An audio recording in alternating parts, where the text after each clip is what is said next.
Talking with Words.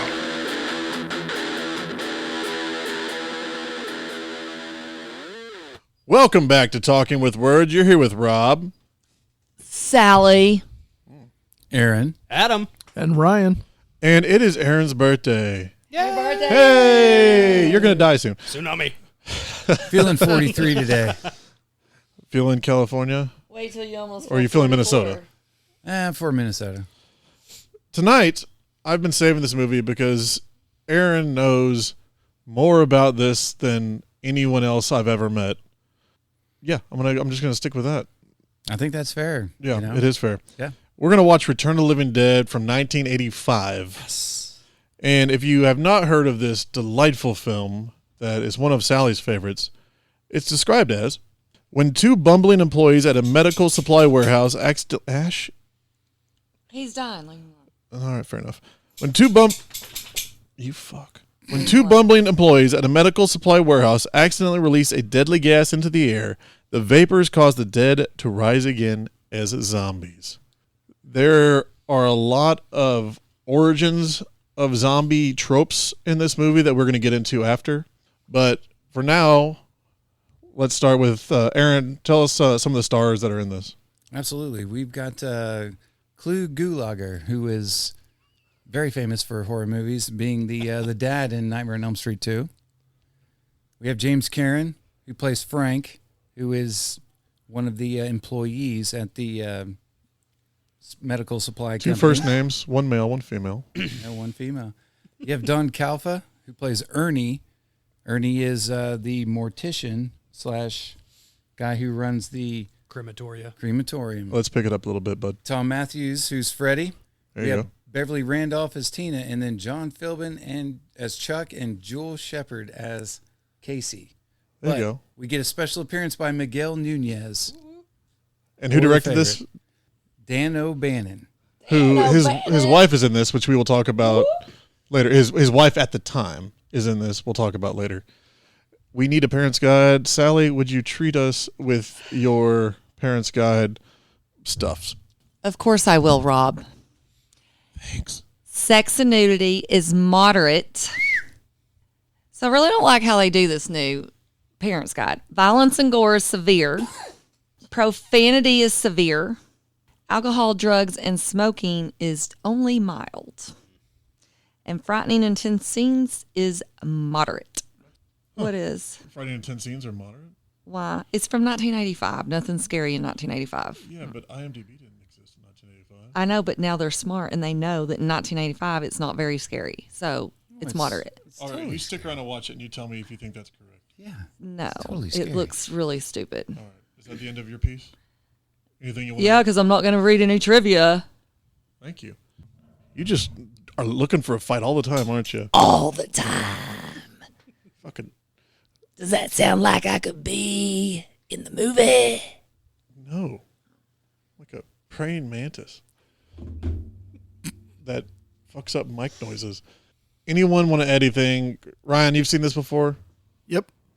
It's been a while, but yeah. Chris, have you seen this? Oh, yeah, we kicked him out. Never mind. We'll see if he crawls back in later.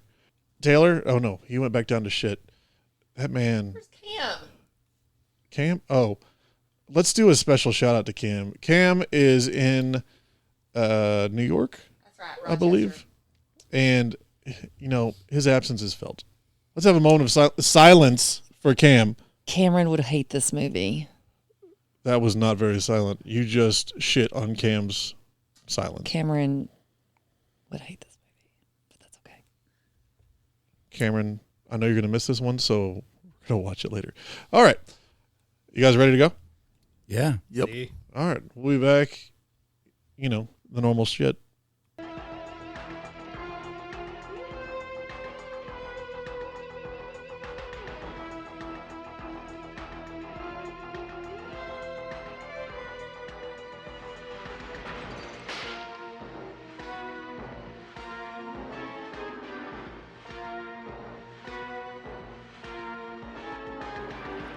Well, that was Return of the Living Dead, and it was just as glorious as I remember. Oh, did everyone else leave? Oh, yeah. Hey. Yes, we're here. Chris? Now, Wonderful movie. We've already seen this, and we love the hell out of it. So we're going to get a little deeper into this, that's what she said, than usual. But let's just take it from the top with the explaining the job to young Freddie. Tom Matthews. Aaron, Yes. I'm gonna be looking to you for actor names and the deep trivia stuff that you know. Absolutely. So we got. So what would be? Let's start with. It starts off with them. Who's the old man? Freddie's boss. James Frank. Karen. Frank. Yeah, Frank. James Karen. James Karen is Frank, and it literally starts off with him explaining the skeletons because they work in a medical supply warehouse, and it's their AFPT. PTM or PTF.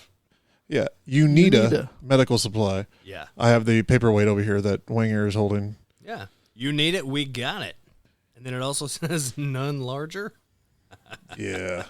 You got to admit, you need a medical supply, right? Which is what in this film universe, it's right across the street from the crematoria. Yeah. From the funeral parlor. And which is also right next to the cemetery. Yes. I mean, from birth to death. It totally is. It's your one-stop shop. One big for- step. Yep. So real quick, before we jump like too far into the gist, when's the first time you guys saw this movie? I saw it very late. I think Aaron showed it to me like 15 years ago, I would say, yeah, something like that. that's about right. Yes, because I had brought it over. We watched it again during quarantine Yep. and did exactly what we did tonight, where we talked through the entire movie, Yes. Yes. which is acceptable. But I hadn't seen it, and the first time I saw it, it was when I realized where Tarman was from, and I was like, holy shit, how have I not seen this film? Yep. And because it's so glorious. Yeah. Yep. You also called out the faster moving zombies. You Yep, did. which Yep. I think we've talked about, Ryan, before, Yeah. so I stand corrected. I forgot that these guys run and actually function on some level. I mean, they were using tools and using chains to rip Yeah. open doors and shit like that. Some mild critical thinking. Nothing too crazy, but more than just paramedics. the walkers or the Those something undead like sons that. of bitches. yeah. Yeah, they're undead, but yet they are cognizant enough to call in reinforcements Yeah. and to bring in more people. Well, I think we'll find out later. We'll dive into it later. But like people in pain, essentially, is what they come back as. Yeah. Well, the rigor mortis thing they mentioned multiple times about the Yeah. pain of feeling Being your dead body hurts. rotting and your Yeah. because you can't die when you're that. Yep. And So- the only thing that can bring that pain, down is brains. Yeah. Because you can get memories. So if you have not seen this movie, listeners out there, if you're a fan of like Walking Dead or you have preconceived notions of Return of the Living Dead, Day of the Dead, Dawn of the Dead, all that kind of stuff, these zombies are a little bit different. And in some of those instances, this movie came out in 1985. So this was kind of a precursor to a lot of the, I would like to call them advanced zombies from what you see in classic stories. Yeah. And they were also the first ones that wanted brains. Yeah. When you And- hear the brains thing. Yes, this is the first instance I feel like personally when they yell brains, Yeah. this is where you get that trope from. I saw this movie back in the 90s. That's what I was going to ask when you guys saw it. And Aaron, I think you around the same time, early or 80s, 90s, and It was in the 80s. It was on HBO late night. I was only about 8 or 9 years old. Yeah. And they had this movie, and then the movie playing after it was Halloween 2. But I distinctly remember seeing that zombie on the table talking to them about brains. Yeah. And it really messed with me a little bit. It really did. But when you're that young, you have a tendency to, be taken back a little bit. But yeah, this was one of the first zombie movies that I had actually seen on cable late night. That was also a great effect. Yeah. Yes. That one that was strapped to the gurney. Yeah, really good animatronics, like the special effects on that, fantastic. When I saw this, I was already a horror movie fan when I watched this as a kid, and I think we were talking about earlier, is like I had seen quite a few horror movies, but there was something about that zombie stuck in the canister, like in the barrel. Oh, the face. Yeah. And then whenever they crack it and it starts melting, just scared the fuck out of me when I was probably, like Aaron said, like 8, 9 years old. And probably in every subsequent viewing, I laugh at myself. I'm like, why the fuck was I so scared of that when I Well, was a kid? it's like Pennywise. Right. The old 80s. I mean, Tim Curry obviously crushed it. Yeah. But you look at it now as an adult and you're like, yeah. Yeah. But the Tarman, because that's who Tarman is, that's the breaking point where they run the big scroll in Return of the Living Dead, and you have that melting face. I mean, that's badass. Yeah. Great. And everybody out there listening, this predates any digital effects. These were all practical. These were all in camera. These were all, I don't even know if they knew what post-production was at the time, other than like ADR, but all those visual effects were done within. And we even joked about there were a lot of them in where it was kind of like one take. Like I think, Ryan, you said like the guy like cutting off his pant leg or whatever when he got scratched. It was like, well, he only had one take to do that, and they fucking nailed it. So How many pair of velour pants does that guy have on set? with this budget, a lot. But yeah, I mean, this was the golden age of practical effects too. I mean, this was the Mick Garrises, you had the Tom Savinis. This was when they became famous for what they do. And, you go from the late 70s all the way up through the 90s because CGI back then, it got better and better like all technology does, but it still looked like shit if you didn't do it correctly and you used it too much. Go back and look at any heavily CGI'd movie back, let's say Battlefield Earth, shall we? No, I'll do you one better. Lawnmower Man. Oh, yeah. That was the it screensaver is. of digital effects there. That's To me, that's it like is. as a child of the 80s and 90s, you watch the Lawnmower Man, and that is like the one that was like touted as amazing, cinematography with this It's just the maze of pipes. beautiful, Yes. that was computer that, effects. It and was that sucked. was that first glimpse of VR mixed in with a movie that had some kind of idea of what VR versus your reality can mix together. Because once they put those VR glasses on, boom, that became the reality of it. But they didn't know the difference because of how it was being projected through those VR glasses. Fun offshoot of that, Stephen King sued to get his name taken off of that Yes, because his short story had nothing to do Nothing. with that. And then he said he watched the movie later and was like, movie was okay, but I don't want my name on it. It had nothing to do with the short story. He's got like a 14-page short where this guy literally is a lawnmower man, a groundskeeper, if you will, at a house and just murders the family with a lawnmower. The end. Yeah. And let's turn it into a Hollywood feature. Yeah, Exactly. with Pierce Brosnan, Yeah. future James Bond. But that has nothing to Go do with figure. Return of the Living. It does not, but Oh, is that what we watched tonight? yes, I think it might have been. Yeah, Those No- perfect teeth, male and females? yeah. Yeah. No CG in this movie, fellas. No CG. So getting back real quick, I know we were talking about effects. One like a huge note that I had on this as we were watching it, and I love when you watch this film, you are instantly immersed into it.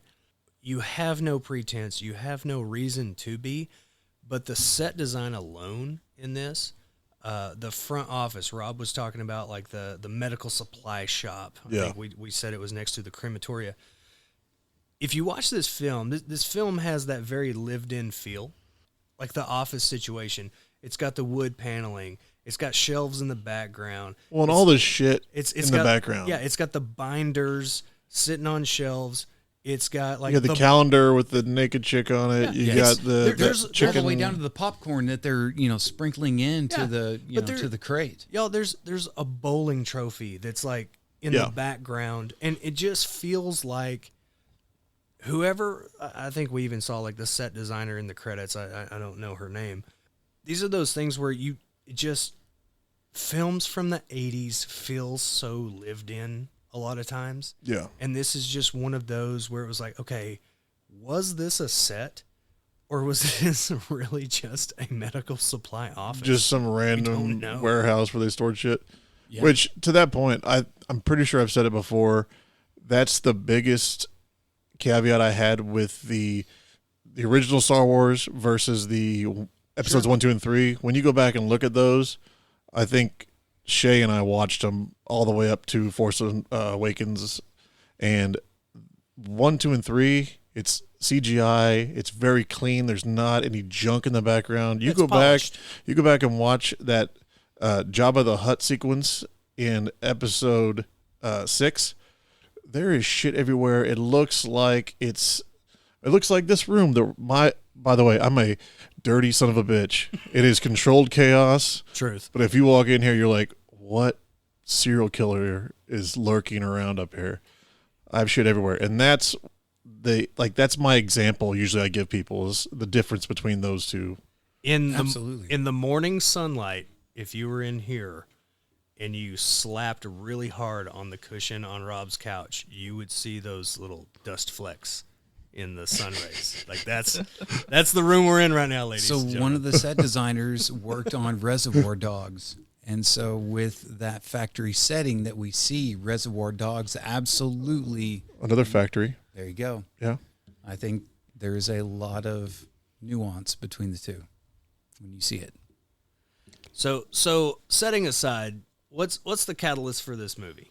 What happens to get us there? Well, and that's kind of what I want to start off on because if you don't know, the original Night of the Living Dead was George Romero and Dan O'Bannon. Dan O'Bannon? Dan No, O'Bannon. it's not Dan O'Bannon. Dan O'Bannon It's got the rights to direct this. I'm trying to remember. it's the writer.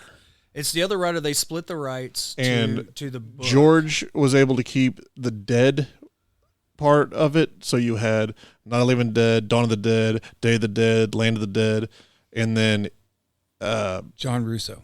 Russo, that's it. Yep. Russo got to was keep able to do the Living sequel type Dead. things, Yeah. the Living Dead part. And they split ways because Romero wanted to do the political take on society at that time, and it evolved obviously throughout the different movies if you watch them. Political, social issues. Yeah. And then Russo wanted to make an insane zombie movies. And they both, in my mind, succeeded very well, at least for a minute. Return of the Living Dead 2 is almost the same movie as this. And then once you get past that, it gets real weird. Yeah, and I think after he got those like split rights, I want to say Toby Hooper was attached actually to this project for a hot minute. I think I read that in an article the other day when we talked about watching this film. Yeah. And that got cycled in, and I think he actually left the project to go work on Life Force. That would make sense. That Toby Hooper film. Yes, Yeah. that is correct. And that's when O'Banion got it. And I think there were even like some either cease and desist or just some issues with There's a bunch of legal stuff. Romero's issues. And that's when they basically rewrote the whole thing Yeah. to be a punk, like kick-ass heavy metal kind of movie. At Right. that point, to further separate from Dawn of the Dead, Night of the Living Dead, and that whole kind of like sub-series over there. Yeah, where Romero went and did the news cycle, how people interpret information with Dawn of the Dead. This went the complete opposite. It's a fun popcorn, insane punk thing. Totally different genre of characters and settings. Well, this was the rock and roll version, man. It was. Yeah. It was the rock and roll version. It was almost the MTV version, if you will, of the zombie movie in a way that just it carried that genre forward in a way that you hadn't never seen before. You're mixing hard rock punk with zombies. You're making zombies much more chic. Well, this if you will. This was a Chic zombie. Chic zombie. Zom chic. well. This was like if you look back in those of us that are, grew up in that time.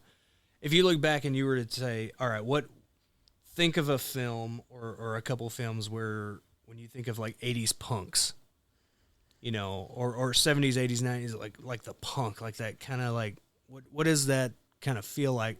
To me, it's the Warriors, Was that John Carpenter vibe and it's Carpenter with the pop punk, like after Sex Pistols, after Ramones? Yes, exactly. It was the poppy punk, Yes. which is what they're doing with Punk this. electronica almost. And right? it's- Are you it's- just Escape making from shit New up as we York. go along? Yeah, I mean, because I if love you that. are, you should copyright that immediately. But it's this, and then it's like Class of Nukem High.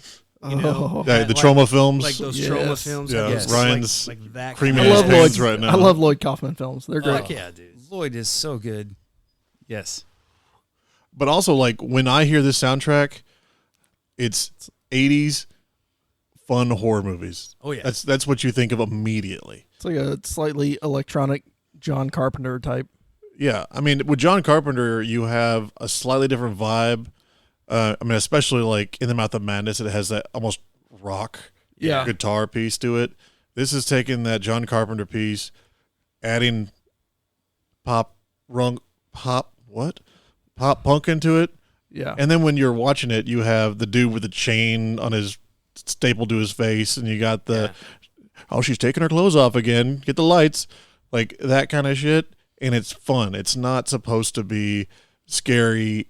Heavy, You're- hardcore. Yes. Yeah. Yeah. Suspenseful. It's And- not supposed to be taken seriously at and that the point, right? The thing is at that time, marrying those things together might have been a risk, but they fucking nailed it. Oh yeah, it paid off. Yeah, for sure. And that's why this movie. That's one of the many reasons why this movie is continually rewatchable through the Yeah. years. And it's the same time you had the birth of like Evil Dead 2, which you had the horror comedies start to make a bigger impact across the cinematic universe. And now it's just something we know. Like we just did Renfield, which is a phenomenal horror comedy. Great.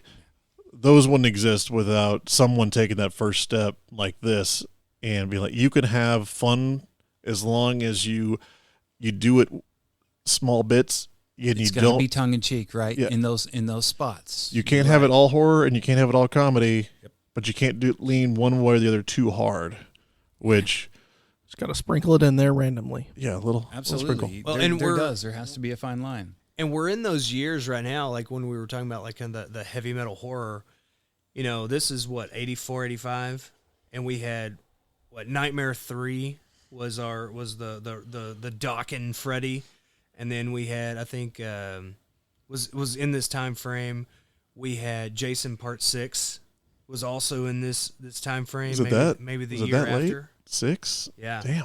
But that was that like fun. It was that more fun aesthetic. Right. You had young was. people You did. trying to fight the entity as opposed to Rebel. But adding that rock element, into horror was very popular at that point in time because it kind of helped you tell that story, right? Yeah. It helped you tell Well, set the that vibe. story. It does. It Well, like we truly said, like does. right after this, you had Trick or Treat. You had like all those Rage Against the System, horror, comedy, rock and roll, action kind of things coming out. Yep. You had almost an anarchy vibe to what was going on at that point. Anarchy in the UA. Yeah, I was gonna say it goes back to the punk, but yeah. It does. Yeah. Hey, let's talk This movie we watched. about this movie. I mean, I like this discussion because it's a very valid point on where the turn was. It's like music in general, where you went from, metal, then you got rap, then you got pop, all that kind of thing. It's the same thing with these movies, especially more than anything else, probably the horror genre. There's so much fun in this movie that we need to talk about all the goofy shit that happens. And I'm going to let Aaron start us off in the warehouse. Oh, the warehouse it starts with complete goofy shit. And when you see a cut in half dog panting on the ground because of how the gas had expelled, between the main characters and then throughout the whole, warehouse, to see a a live dog on the ground panting. Oh my God, that immediately sets the tone for what is going to happen next, because one of the guys kicks that dog over on its side, and you can see the other half of it. And everyone who has not seen this movie, I'm just going to warn you now, it might startle you a little bit, but there are some interesting things that you see when that dog is kicked over. But that sets the tone, right? He's very moist inside. So when in that warehouse after they open. So hold on. Yeah. Let's go to the opening Yeah, of the. Let's talk about that real quick. We talked about how it was the scary point for you. This is in a universe where the Night of the Living Dead movie is out in movie theaters. They have seen the Night of the Living Dead, and the main guy, Frank, is talking to Freddy, his new protege, and he says, that movie's based on a real thing. You want to see him. And he takes him downstairs. They have this tank. He sprays it with Windex so that we can see the face, and uses an entire paper towel roll to clean the thing. But also, he says, it's the Corps of Engineers of, what'd you say, Adam? It's strong. It's the Corps of He's Engineers. like, yeah, these are so strong. They're built by the Navy Corps of Engineers, and he slaps the side of it, and the thing cracks open, And that's expels the gas. your opening. That's the 245 trioxin. Like the nasty gas that nailed it. the what do you call it? The reanimation gas? Yeah. or whatever. Straight into their face too. I mean, there is no escape at that point. I mean, their heads are down. It is. I mean, you're in it to win was in their eyes, their mouth, their nose. They took a big old pearl necklace of Yes, they did. 245 Total toxin. You knew they were done at that point, and what's going to happen next? You're And then, hooked. and then it gets into the air ducts and stuff like that. And then, some of I think Aaron had mentioned, like there were some half dogs and dead critters and things in the cadavers area. in the freezer. Yeah. Yeah. Well, I was gonna say, let's get to that because you had the butterflies, like the things that were dead in the supply warehouse were coming back to life, and then the boss man gets called in, Bert, Old I bird. think we Luke messed up. Gallagher. and they have locked the freezer door where the live cadavers are the actual cadavers are that they used for ballistic testing, I think is what he said. They said they sent them to universities and the military for ballistic testing. Also, all the skeletons came from India for some reason. Yes, Because they have with, good teeth. with perfect teeth. With perfect teeth. Yes.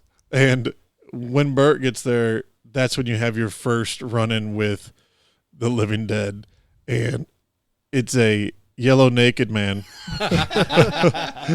He was speedy too. And it was glorious. Super fast. And I love the fact, though, that they used a padlock on that door.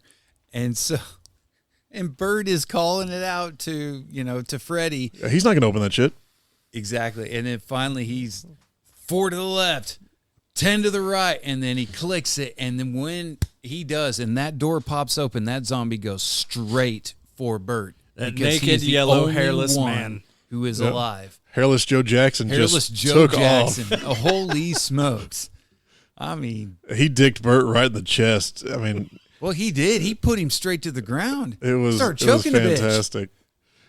And then they use a pickaxe and hit the undead guy in the head, and he's still wiggling. He's still moaning, and Break out the bone saw. the guy goes, I mean, it worked in that movie. Yeah, Frank's like in the movie. He's like hit him in the head, and he Yeah. buries that pickaxe in the brain, and it doesn't do shit. And that's when you know, oh, we're dealing with some different shit now. Yeah, this is not typical zombies. You put it in the back of your mind that it is possible they're unstoppable at that point. Well, I mean, especially after that when they They get saw- that hacksaw out. Yeah, they sawed his head off and he's still moving. They saw an arm off and the arm's still Yeah. attacking. Well, you got the headless naked guy running around Yeah. knocking over medical supplies, shit like that.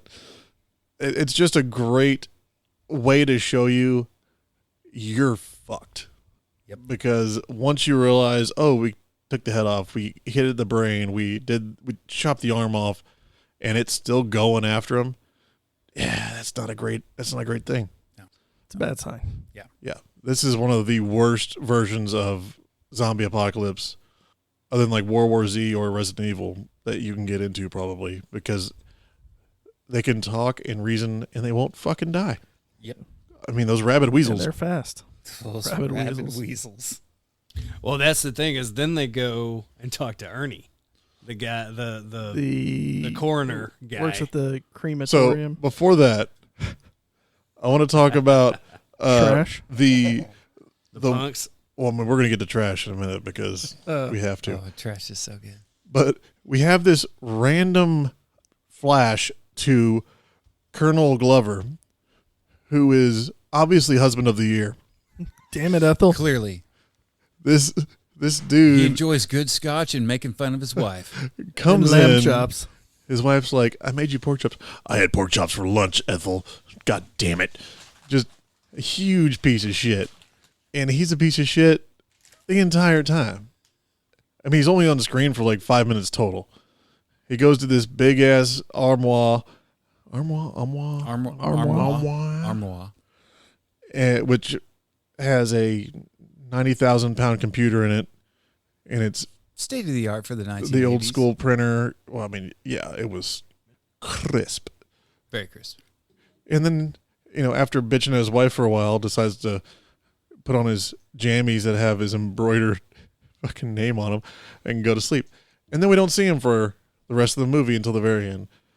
But watching it again and knowing he's going to pop back up, like, that's a really weird cutaway. You didn't need any of that, especially him bitching at Ethel. It's true. I mean, especially when you pull up on a nice house like they did, right? That house establishing shot is probably, very, very pimp for the setting, right? You got the tennis court on the side, you got the car pulling up and everything, and he is walking out of the car and everything, and he's like, "Good God, Ethel, what'd you fucking make for dinner? Oh my God. All I You know made is that again? Ugh, that's trash. Give me some bourbon. Ethel That's what I'm going to have for clearly- dinner." Ethel clearly did not clean that place to his satisfaction. She did not. He was totally upset with her. I mean, he'd already had a hard day at work putting up with a whole bunch of bullshit, right? Government bullshit. And then he comes home to a piss poor dinner, and then he's got to figure out where those canisters went that disappeared off the truck. Oh my God, my day sucks. The whole world's on my shoulders, Ethel. You got it. Then we have before we get to the It Nazi cuts over to Freddy's printer, friends. we have the punks Yeah. Yes. with their sweet ass boombox, their badass outfits. Dope ass caddy.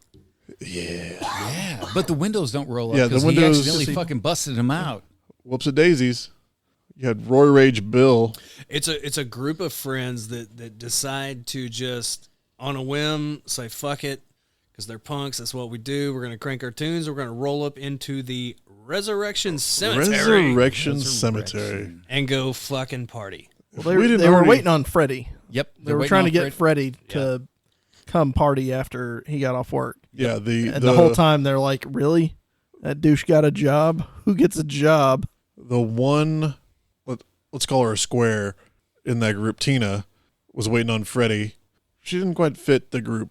She didn't, but it's because she was Freddie's, girlfriend is the reason why. Freddy was they, part of the group. kept, her. yeah.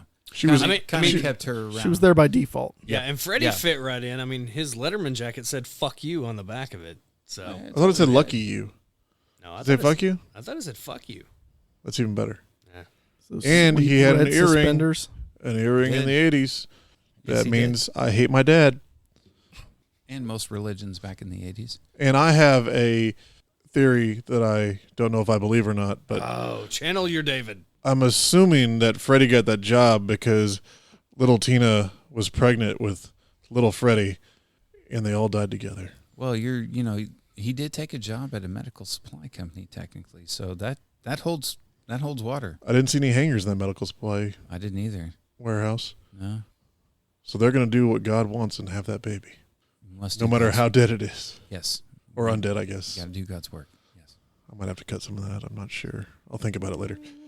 But they all go to the cemetery listening to some sweet ass music, and that's where Trash makes herself really known, who is played by, Linnea Quigley. who is also, she was the wife of was it the director? She actually married Steve Johnson, who did the special effects for Slimer in Ghostbusters. That's right. Deep cut. Yeah.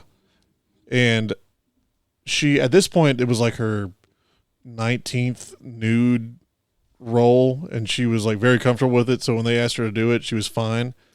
I think the only time that she was very uncomfortable when I was watching her interviews was when the extras that were zombies went up and got her, because she was pretty much naked. And she's like, I don't know how handsy these extras are going to be, so I'm just going to drop to the floor as quick as possible. And I watched it for it this time, and she literally turtle shells it She does. once they grab her. Yes. Quickly. Yeah. Very, very quickly, because there's about 6 of those dudes that just appeared quickly. Yep. And Their owner. yep. And then she That's what goes she down. gets for running around naked. It's very true. And she did have that monologue, if you've ever I was going to say, we need to talk about that. So did the other guy exposition. there. Yes. Do you ever, what was it? Do you ever fantasize about Being killed. Dying. being ripped apart, eaten by Piece by old piece. men or something like that?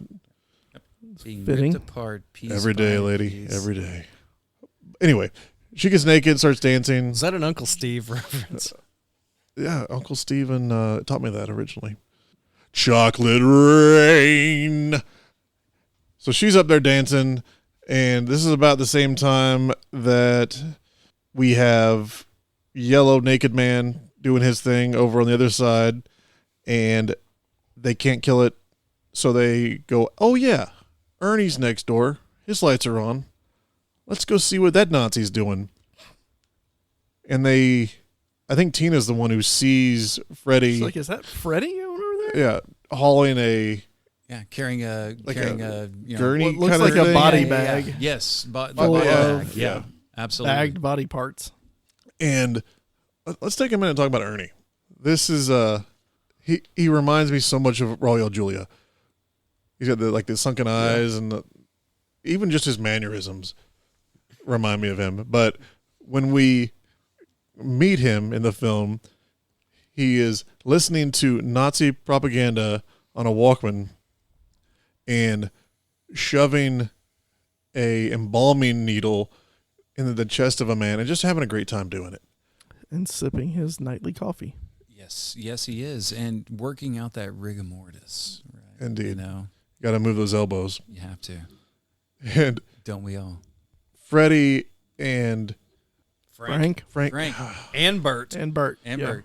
Remember, Bert is a slave driver. That was on the wall. Oh, And yes. he's a son of a bitch. Oh, And he's the son of a bitch. yes. I had a note about the eye chart on the back. The eye chart. Yes, for any of you listeners out there, if you go back and watch the movie, look at the wall that has writing on it that looks like an eye chart. You'll get a kick out of it. But for the It's viewers, in the office.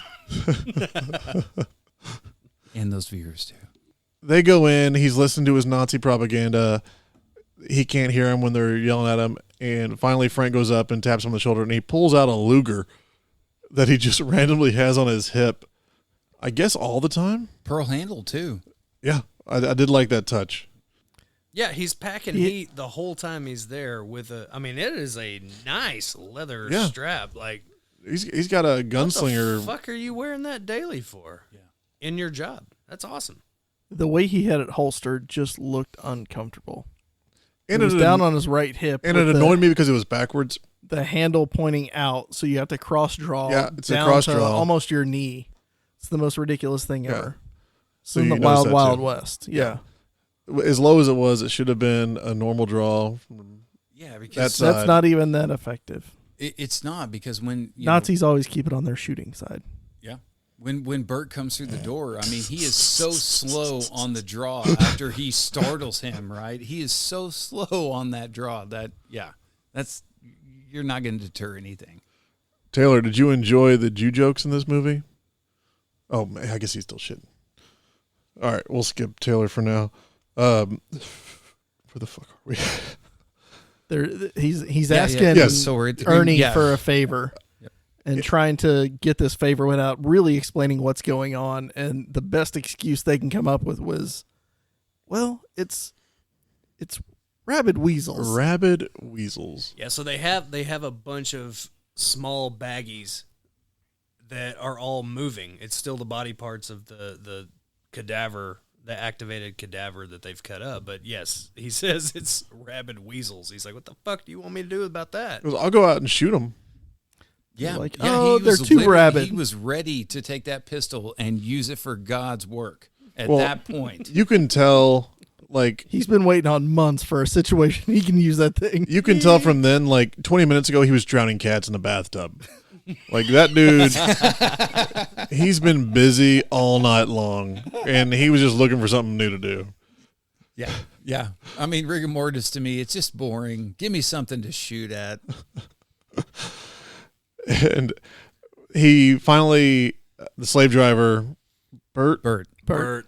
he's like, okay, I'll tell you. So they sit down, and you have a cutaway back to everybody partying in the In the cemetery. Yep. And it starts to rain, and they're running around, blah, blah, blah. And you come back, and you've had that time pass where Ernie's like, well, all right, I mean, you owe me one, but yeah, I'll throw him in the cremation The incinerator. Incinerator. thing. And that's really where this movie takes off. They throw all the wiggly body part bags in the incinerator, burn them, and you have that very iconic shot of that green The smoke zombie smoke coming out of the smokestack. smokestack. And as the rain, Yeah, mixes with the rain. as the rain hits it, that's when we start having the cemetery awaken. Which is, if you think about it, it's a really cool shot too, right? Of that rain coming down and actually seeing how it goes through the ground down in Probably why they showed it twice. down in third. Yes, yeah. They're like, hey, this is one of the best effects we got, guys. Do you think we can run this twice? Okay, yeah, let's do that. It is fun too because when that rain, it shows that rain, like, you know, the camera pans down like it's going underground, and they show it. Yeah, they do seeping that in. cut shot. And then they show that one skeleton come out of the ground and just opens its eyes. It's got that opens Evil its Dead mouth. It's like, or like Army of Darkness "Wow!" kind And of then thing. Then they It cut in really with does. the heavy metal music, Yeah. and it's like, oh, it's on. Yeah. And everyone's in the car trying to figure out what to do. And then you have all the dead people crawling out of the ground, and it's fantastic. Anarchy. It really is. Yes, Anarchy. it is anarchy in a cemetery, right? Because they're there to wreck shit. Also, we skipped over talking about how sweaty everyone was when they're in the cemetery. It had to have been the so warehouse. hot, right? It had to have been like middle of summer, right? I mean, Like, they didn't take the time to cut, wipe everybody down, put, you know, a little bit more makeup on them. They're just like, we've got 2 weeks, guys. The punks didn't shooting. shower anyways. That was part of the costume at that point. that's true because punk is a way of life, according Yeah. to to the guys. That's why Brad's always so sweaty. That makes sense. Yeah. Makes a lot of sense. Brad, if you're listening, fuck you. He's not listening. No one listens to this. Except for our friends in Germany. I was going to mention them later. Hessen- I've got a Hessen. note over here. Also, if you ever get bit by a zombie, don't use Campho-Phenique. It's horse shit. They denied our request to be their sponsors. So We're off that train. if you ever get bit by a zombie, I suggest Arby's sauce. Or a good tussin. Can't be any worse than Campho-Phenique because it's garbage. Take your Campho-Phenique and throw it at the zombie. It's better than you will get. Man, I hope we don't get sued. I mean, they're not going to listen. No, they're not. They turn us away in like 10 seconds. The backup guy on the weekend was confident enough turning that one down. You're lost, bitches.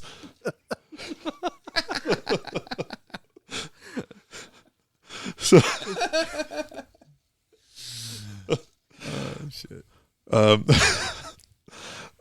so they burn the body and all this. You have the reanimated dead. You have trash get caught with the scene that we were talking about earlier. Also, with her interview in that Search of Darkness documentary I was talking about, she said that where she comes back to life, like she's like kind of buried in the mud. She said that they dug a little hole and then she would like duck into it and they would pour the mud on her and she just had to hold her breath. And she was like, well, I couldn't hear action. I couldn't, I didn't know what was going on. And she just had to kind of be like, okay, 1, 2, 3, and then just come out of it. And she said, if you ever want to be terrified for your life, do that. You can't breathe. It's total darkness. You have weight on the back of your head. And all you hear in the background, right, is action. And then she couldn't hear shit. You couldn't hear shit. She said she couldn't even hear action. She had to just count it out and go for it. That's pure awesome acting right there. That's is. a trooper. That and is she a was trooper. naked. Yes. Completely with her naked. anti-merkin. Is that a thing? It could be. It could be. Anti-merkin. Because she didn't want to shave her bush? Yes, that is correct. That's why she had wore kind of a plate, if you will, that the special effects department had made for her to wear because she didn't feel comfortable, doing a full-on. What if it doesn't She grow just doesn't back? want to shave. Yeah, What if it doesn't grow back? It's like eyebrows. It's. I mean, at that point, You never know. it's dealer's choice. Also, after the Adam Yards over there. So there's a key piece that was happening simultaneously that we haven't talked about yet. When Frank and Freddie start feeling sick, and Yep. that's when we start getting, I think that was the second or third off-screen vomit that Adam was not pleased with. Oh, yeah, I forgot about the off-screen vomit. Show the puke. That is But- true. You did have a problem with that. I mean, if you're going to show the rest, just show the puke. At least some chunkies. Give me something. Don't hide it in shadow. You got a chunky. It's already rated R. Tim Come on. Robinson. It's true. I think if But you they- do show it a little bit. Were you going somewhere with that or just, Yeah, okay, because continue. that's when they called the paramedics, and the paramedics showed up, and that's when they start piecing things together. They're like, well, you don't have blood pressure. There's no heart rate, and I can't feel a pulse. I also like that after, because they took the room temperature and their room temperature and all that. And I like that both paramedics are like, let's go over here. And they like go in the background. They're talking for a minute. And they're like, yeah, Yeah, let's have a fucking powwow about this. and they kind of come back to like, well, you guys are dead. It's like, that's it. That's it. Like, that's all you got for us? Yeah, as they're having a conversation when they're like, well, We're going to go call this in. And that is where the movie gets really fun. Because that's when you have the graveyard zombies and some of the punks that are dead brutally attack the medics. And right after they eat some of their brains, one zombie reaches in, grabs the yeah, CB. the CB CB. microphone. send more paramedics. Lovely. It is awesome. I mean, that is one of the first times you've seen an intellectual zombie, if you will, literally grab the walkie and call it in. Also, I think the very first use of a delivery service, Of humans, if you will. yeah, you had a ASAP. It's ASAP now, right? Uber Eats. Stat. Uber Eats. Yeah, I mean it's the first Uber Eats. Send more paramedics. Yeah. I'm hungry. I would say that is the first Uber Eats. I mean, it's got to be. It totally is.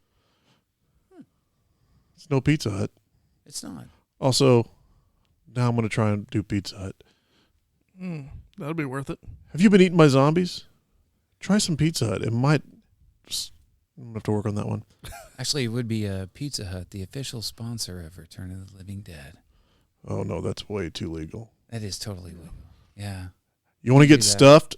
that's true. Get some Pizza Hut stuffed crust. Maybe add some cheese sticks. They'll make you feel alive. I hate myself right now. So that happens. And I'm not deleting any of this. And then when they are trying to move Freddy, he starts talking about the rigor mortis and the pain of dying. The makeup is really good in that scene. When they lift his shirt and you see his back, I mean, I thought you were going to say nipples. well, I mean, all over. It's not right? James I Cameron. mean, it's all setting in, right? So he's nipping hard. He's nipping in the I wind. mean, Bert was wearing the con. Jacket. The members only. Members jacket. only Members only jacket, jacket. yeah. Yeah. So to Aaron's point here too, like their makeup at this point, like, you know, when they are checked out by the paramedics and they are technically dead, this is just a realization of what you've seen throughout the makeup since they got knocked out at the very beginning. Like ever since they knocked open that canister, Frank and Freddy have, I mean, this is that's like 5 minutes into the movie, and now we're about 30 minutes into the movie. Yeah. Their continuity makeup has been fantastic. Yeah. They have been progressively looking like throughout the scenes they're in. You may not realize why, but they are dead. And I don't- and they keep getting worse looking. Like the bags under their eyes, like in every scene, just gets a little more That dense. pale tone to their skin, Yeah. it becomes pasty white by the time Mama. they're considered dead. I don't know if it's intentional, but I said it while we were watching it, especially when Bert is sitting like between them and he's got his George Hamilton tan. Yeah. You can really see. And that sweet hair helmet. Oh man, and that gold chain. It's not real gold, but that was one of those shots where it helped identify the difference. Mm-hmm. Again, I don't know if it was intentional or not, but it really helped as a viewer. Like, yeah, they're definitely fucked up. Yeah. Yeah. I'm just gonna wide eye all of you until someone speaks. It showed a nice progression of how quickly everything acts. Yes. Is this when they drag them to the chapel? It is, yes, because at that point, all hell's broken loose, to your point earlier. They've got it And- split because half of them are in the crematorium. You need a warehouse and half of her in the crematorium. Yep. And they drag Freddy and Because Frank. That's where we first see you guys' favorite character. Man, I love Tarman so much. Tarman with Miguel. Oh, it's so good. Tarban has grown so much over the years, right? If there's one character from this entire series that has, just gained that notoriety, it is Tarman. Yeah, he's an iconic zombie figure. Absolutely. And he talks too. Like, you haven't really seen zombies really talk until this movie. Also, that tongue wagging. Oh. I like how he says brains with his tongue out wagging around Yes. like And a dog in heat. in his jaw, yeah. It's almost like he does. He barks out. Yeah. Well, and even when Tina like locks herself into the The little closet, that locker and- that's an and- entire apartment. and Tarman like wraps the chain around the thing and puts it on the pulley and starts cranking. It's like we have a smart zombie. It's just not something you see in a traditional zombie film. No, man. I mean, that zombie really wanted that dinner, and he was going to work for it. And it's more terrifying that way. You can't just board up the windows and be quiet and they're going to hear a backfire of a car and wander off. Literally, there's no escape. They know you're there and they're going to yell. And I said it during the movie, the Vincent Price Last Man on Earth. Have you guys ever seen that? The original movie based on the book. All right, we're going to have a real quick run off. So it's only like an hour long, but the world is now pretty much vampires. Vincent Price is the last man on Earth, and he fortifies his house and all this. But every night they come out, the vampires come out, and they'll go up to the house, and it's boarded up. It's got the lights and stuff on it, the barbed wire, but they're just like, hey. I don't remember the character's name, so let's just go with Frederick. Frederick, come out. Frederick, come on. And he's just got to sit there and fucking endure it every night. And that's what this reminded me of as far as them, the zombies being, it hurts, like, help me. They're pleading because they're in pain, and I mean, I can't think of another zombie film that's done that. No, I don't think there. I really don't think there has been. I think the brains has been their sole driving, thing in this movie that no one else has actually really touched or done. They didn't have any souls. They really didn't. They didn't. They had no souls, and they hurt so bad, right? They hurt so bad that they need those brains. They to needed help them those feel better. goddamn brains. I have to eat those brains. I don't know the Deadites in Army of Darkness that are just fucking hilarious. Yeah, okay. You I know, stand they're- corrected. They're not Yeah, they're not zombies, They're but- not necessarily in pain, but they're like swallow your soul. But they're having a great time. Yeah. Oh yeah, like let's get the hell out of here. Yeah. Well, and even, I mean, Deadites in general are, Ash, you killed me. I just wanted a hug. Like, Yeah, they can flip mode. Well, it's In- interesting though. In the Evil Dead films, there's no rules, and kind of in this movie, they shifted the rules. And this was so early in the zombie genre where Yeah. this was uncharted territory. So it kind of they didn't have rules. They didn't have like a master plan that they had to align to. This was just fuck it. Let's just make zombies fun. yeah. It's like and how can we make zombies fun?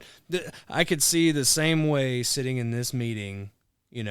How are we going to make this zombie cool? How are we going to make that zombie cool? Right. Is the same meeting of when we're filming Gremlins. All right, what's this gremlin going to do? What's this gremlin going to do? Yeah. We're just having fun with it, It gets Let's back put to him in a bar. yeah, let's just do all these things. That's true. And Send more cops. what can we do with these zombies to give them drive, purpose, and a little bit of everything else in between? which Tip to is- tank, baby. And I mean, just look at the zombies in this movie. You have, cadavers, yellowish, orangish cadaver guy running naked. You have Tarman, who looks totally different. And then you have the undead coming out of the graves, who are Another different. every walk of life, Yep. every version of decay. Yes. Decomposition. Yeah. Yeah. I mean, that first one looked like it was straight out of Army of Darkness. And what about the little tiny one? did. We're getting there. Oh man. Because before that, we have in the chapel where they lock him up is called the Wee Chapel of the Dawn.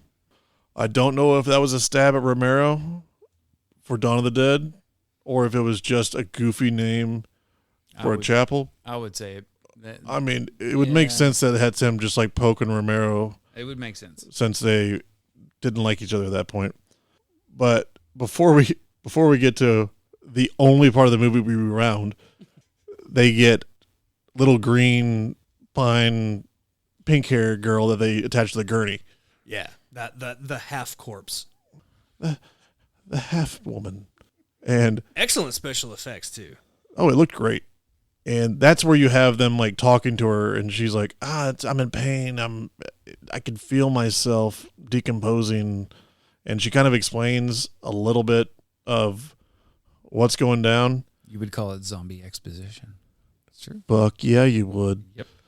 And that's also when we have Ernie and what was the guy from the Warriors name? Miguel. Miguel. Miguel. Say we're gonna make a run for it. The fact that they got through that horde after everyone else gets eaten by like 3 of them is just a ode to their power of will. Absolutely. I mean, that's what a good, strong lead pipe will do for you. A lead and a prayer.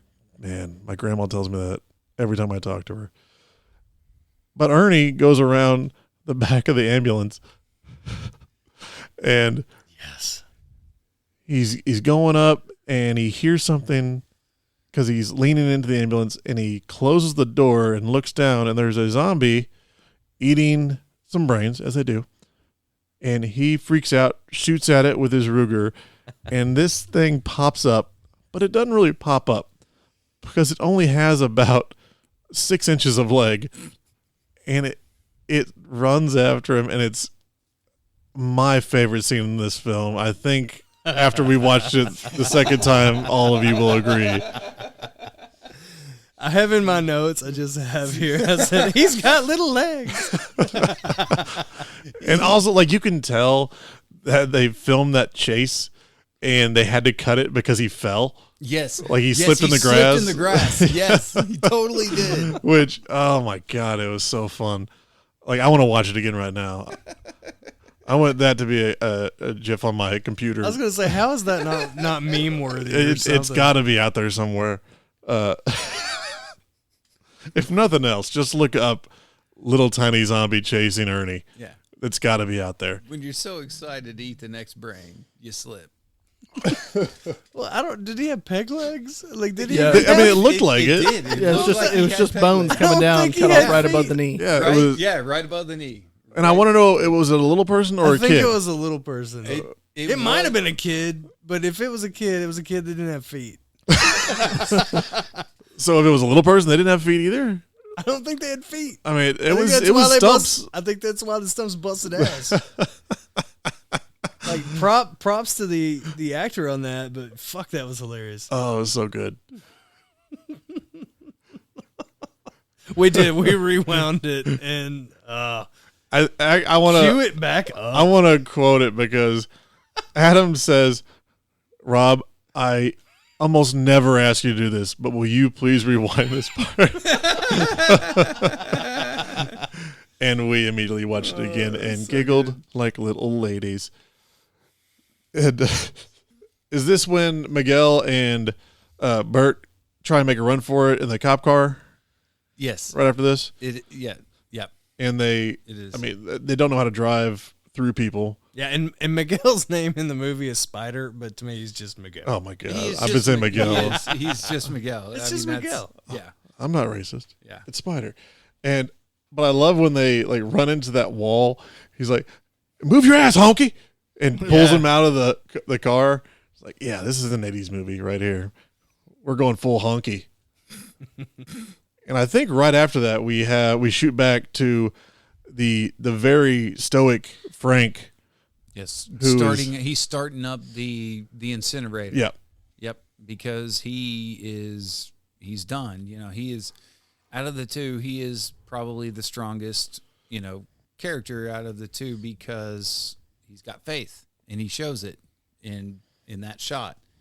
We can go with that. It is very poignant for him to set, his wedding ring on that, little piece of metal there. And The then robot penis, yeah. yeah.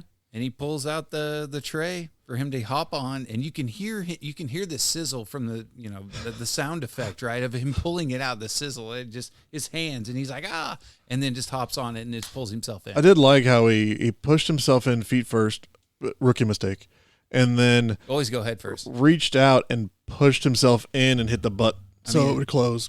Yep. And anything I've ever noticed, it's always been head first. Well, head first and then sex. And then after Frank self-incinerates, we cut back to Bert. Who's in there? Bert, Tina, and Freddie. Spider. Freddie, No, because Freddie's already, and we kind of skipped over Freddie getting acid in the face from Ernie, and he's a blind zombie now. No, it wasn't Tina because Tina's up in the attic with Ernie. yes. So Tina was, tending to Freddie for a little bit, and then Freddie turned.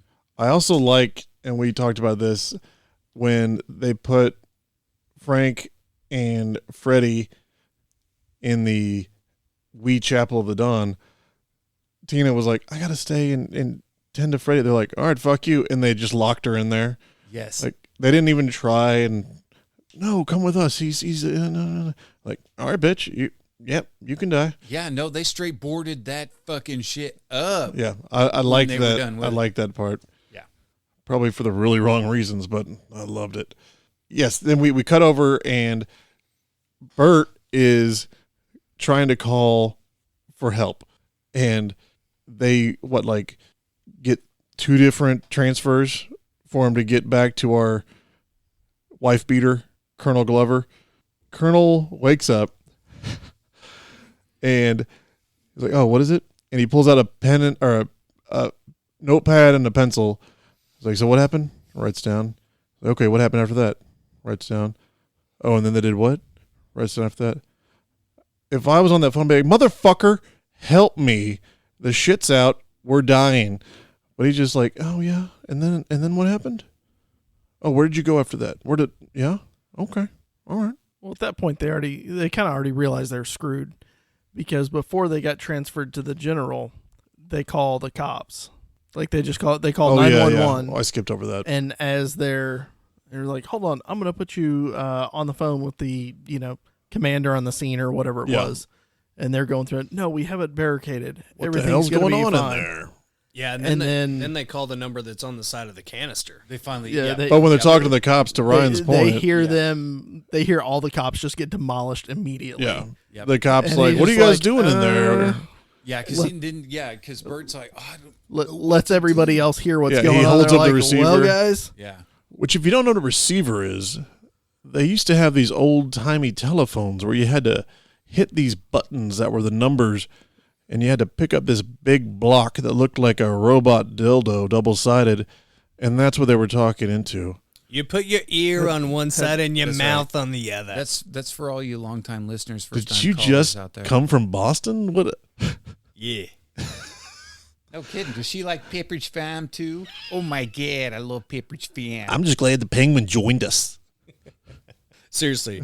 You guys Ear like- on one side, mouth on the other. You guys like that Boston Red Sox? Oh, fuck me. Oh my god. And Colonel Glover is like, all right, I got you covered. Goes back to his sweet ass armoire, puts in codes, and has a little conversation with, Ethel.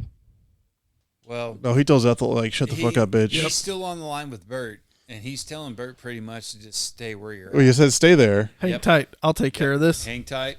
But he goes to his computer right after that, and he calls the guy in the massive. He does. He called. Yeah. He NORAD. Yeah, Yeah, pretty Yeah. much, right? Like, good God, the Delta Force was on this one. Yeah, I mean, they were ready for a launch, a quick launch, not a lunch. Man, I'm always ready for a quick launch, Oh, buddy. man, I mean, I'll tell you what, they were too. 2 she strokes. said. And they shoot a. I guess it wasn't a nuke, which is what I originally thought it was going to be, because he said it only destroyed, like, what, 20 blocks? 20 square blocks. 20 or square something like blocks? that. 20 square blocks. We're only gonna have 4,000 casualties. It's like a Moab. Yeah, yeah. You know, Yeah. low in comparison, to the. I mean, know, it's- the it's needs still- of the many outweigh the needs of the few. It still had a little bit of that mushroom cloud effect, though. Yeah. Well, you got to suck that oxygen up. That's very Hannibal Lecter. Yeah, I heard it once I did it.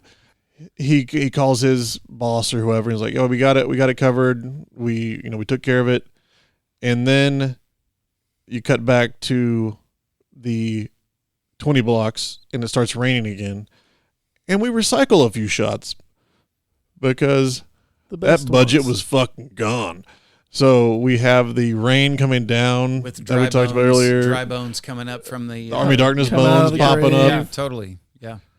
We see Tarman again. They're just hanging out. Yeah, that's that movie. That is. Cue the music. Yep. Do you want a party? I mean that the soundtrack at the end of that movie it sets it. I mean, I'm gonna. You heard it about an hour ago. That's the song Aaron's talking about. This movie is endlessly rewatchable. Yeah. I mean, put it back on. It's fine. If Run it back. we'll run it back. This is an annual watch. This is definitely For one. sure. If you're just in a zombie mood, a light zombie mood, crank this sumbitch on. It's so fun. Yep. I mean, really and truly, this has to be one of the top zombie summer movies, right? Because it takes Really and place- truly. Yeah, it takes place during the summer. They're all sweating their freaking asses off. The Right? what? Yeah, they're all sweating. Did you frickin'? Sweating the frickin'. Freaking asses Like, oh my God, they're sweating their freaking asses off. Sweating my freaking ass off over here. Yeah, Why are we doing this? we doing this. we doing this. Close Adam, to- look what you fucking started. Oh my God, yeah, the Pepperidge Farm. Also, I think I'm going to. Damn it. I think I'm going to find that shirt. I think I'm going to be Freddy for Halloween this year with the really thin suspenders. Suspenders with the Domo Arigato yellow shirt. Yeah, I'm going to get my Yeah. ear pierced. Yeah, you have to have Good the call. yellow Yeah. Domo shirt. Yeah, you have Yeah. to. I like it. She's got to get an earring too. It's got to be a gold hoop. Where the fuck were you 2 seconds ago? I just said that, man. Did you say that? I missed the gold hoop. Fuck. Chris, hit him. My God. Shaboom. Thank you. What else, Aaron? You're the deep trivia man on this. What else have we not talked about that is involved in this movie? I mean, we've gone pretty deep as far as the lore and the evolution, all that stuff. You know, I really think just down to the punk roots. Really, Get the fuck out of here. for this. I mean, it really, the soundtrack alone just makes this movie better. It really does. It makes this movie better, and it sets the tone for it. Concur. This is also the first of a trilogy of the Return of the Living Dead films. The second one is actually I think there's 4. there 4? Because you have the Rave of the. Right, is it Yeah, Rave of the yes, you are correct. Grave to the grave. Dead? Rave to the or- yeah, something like that. The second one's hard to find. Third one's pretty easy to find. The third one's easy to find. That was one of Trimark Pictures, direct-to-video biggest hits, right? But the second one went out of print for a very long time. I've never seen it, so I'm glad Until- you brought me a copy to watch. I've seen until it, but it's Shout been Factory. ages. Shout Yeah. Factory put it. Put that DVD bless together. Shout It was hard to find. Which, and we were talking about it before this. If you are familiar with the Evil Dead and Evil Dead 2, it's kind of in that vein where it's the same actors, the same basic story. Is it the same sets and stuff as well, or is it? It's not. It does shift that dynamic a little bit more. You get more of the neighborhood instead of being stuck more in a rural. factory. Yes, you get more of that rural setting, and then you also have a little bit more of a comic relief character. The soundtrack's not nearly as good either. No, the soundtrack is not. And it's more as campy, good. isn't it? It's very campy. Yeah. Yeah, they did it tongue in cheek on purpose because it becomes self aware when James Karen and Tom Matthews' character, are talking in that second film together. Like, have we been through this before? Oh. It is so self aware of what had happened previously. Interesting. Yeah, I need to watch that one. And then the third one, it starts off with a kid. I don't know if it's the same general.